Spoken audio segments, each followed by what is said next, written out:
开3小时的盘山路，我们到了穷库什台。这里是我住的民宿，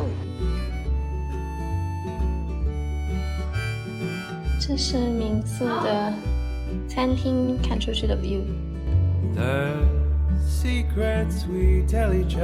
穷库什台是一个典型的高山牧场的村落，它和喀拉峻在同一座山的两边。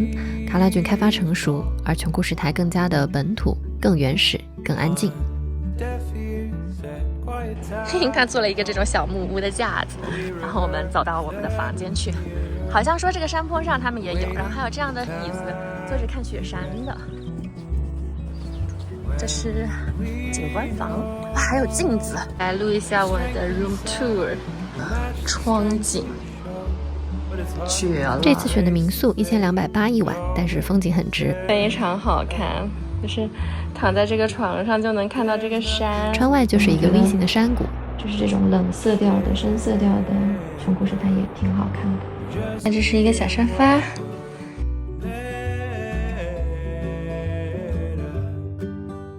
哇，这个也不错耶！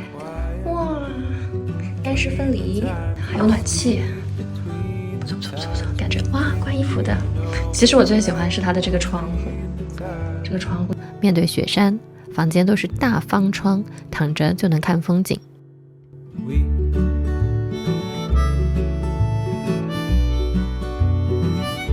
因为晚上有暴雨，民宿工作人员不建议我们傍晚去乌孙古道的小河边，所以就留在了村子里吃烤肉、逛超市，早点休息。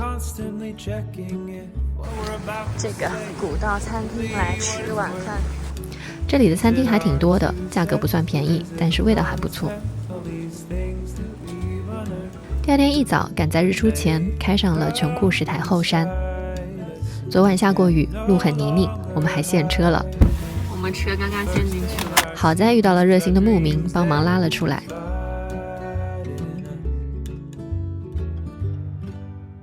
现在我们到后山了。后山是一片大草原，成群的牛马，远处的雪山风景开阔又治愈。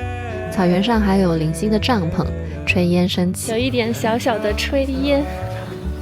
哇，这个感觉是拥有一整座后山的感觉，好好呀！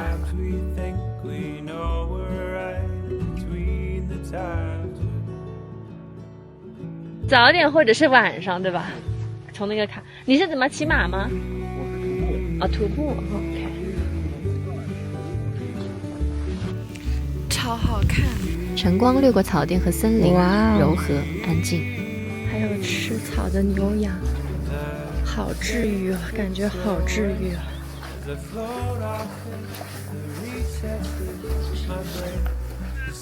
太治愈了。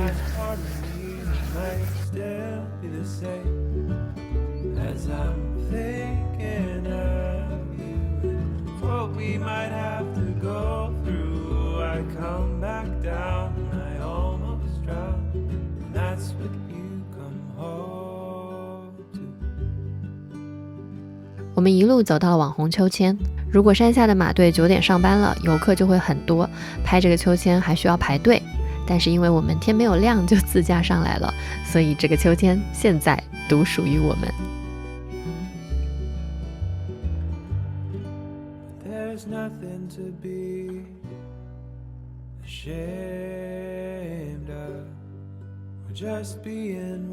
坐在这儿荡会秋千，看看远山，真的是治愈。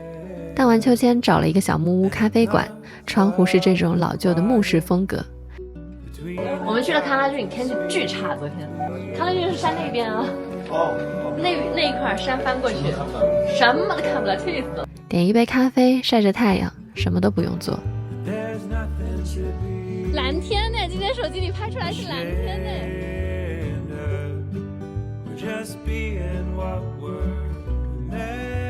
清晨的草原更美，阳光是斜的，松林和山脉清晰可见。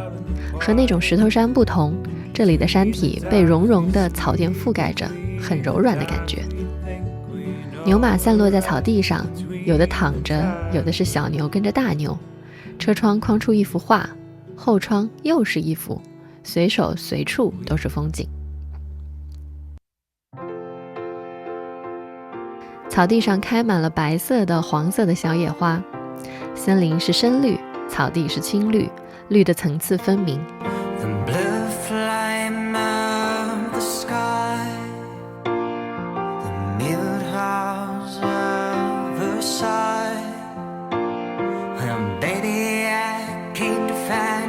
其实后山一般是要骑马才能到的，但是工作人员上班前闸口是没有人管的，可以自己开车把闸打开，然后开进去。刚刚有小姐姐说她骑的屁股痛。如果是后山骑马，需要另外付费，路程也会比较久一点。这边是琼库什台，看上后山的路特别的绿，然后今天天也挺蓝的，有雪山、云山、草甸，这可能就是伊犁最美的一片，什么东西都有的地方。然后森林里面还有溪水，我们待会儿去乌孙古道，沿着溪水走，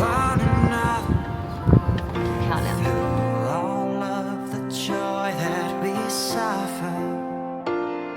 下山的路上，我们看到了山坳里一大片树林，拼出了一个爱心的形状。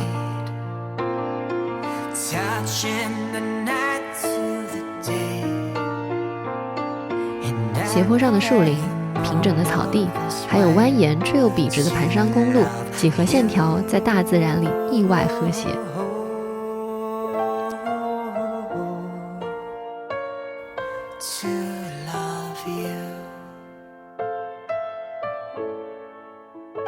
回到民宿吃早餐，这家民宿原木风，大窗户把风景框了进来。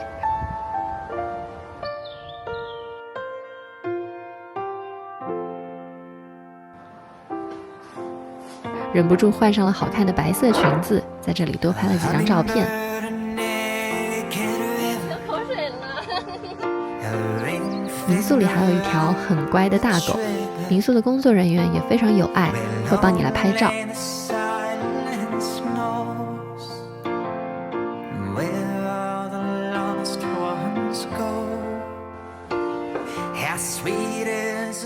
这边走过去可以到乌孙古道的起点，大概1.3公里，我们走走看。周五我们去了乌孙古道的起点，乌孙古道是中国最美的徒步路线之一，应该也算是之首。走完需要4到6天。琼库什台村这个地方呢是一个入口，然后前面是森林。这段1.3公里的轻徒步，小河、树林，三三两两的游客，很安静。体能有限的人其实可以先来这里体验一小段。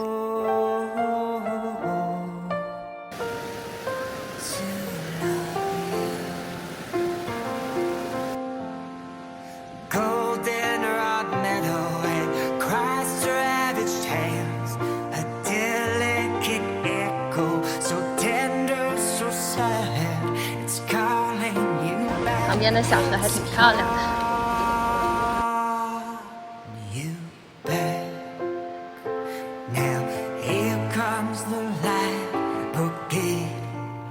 乌孙古道的路是这个样子的。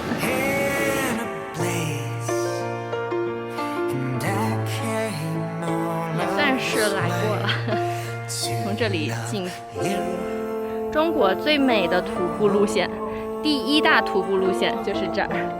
终点的石碑正是乌孙古道的起点，也是一个打卡点。不知道以后有没有机会能够走一次乌孙古道。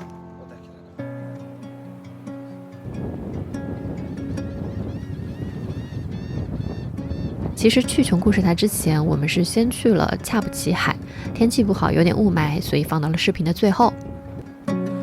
哇！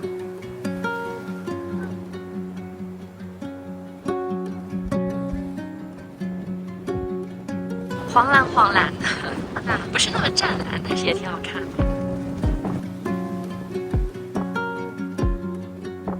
天气不好，差点意思，但是这种苍茫的感觉，人少的感觉，看一下倒也不错。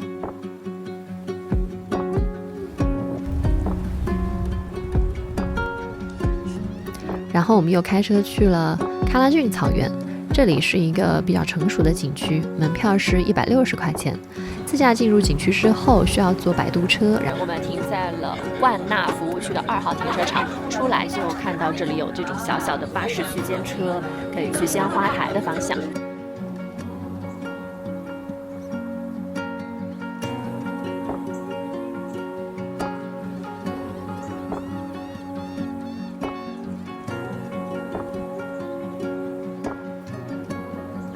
要反着坐吗？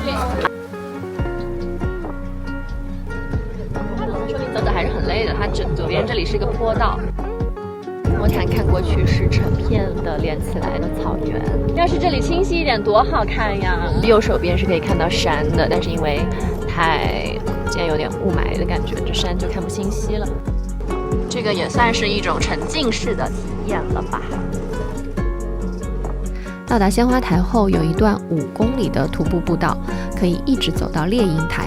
如果天气好的话，这里能看到270度雪峰环绕。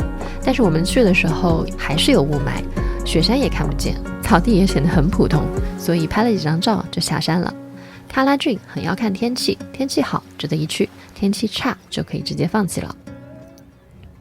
这次的行程就到这里了，接下来我更期待的景点下塔古道和赛里木湖，我们下一些视频再见。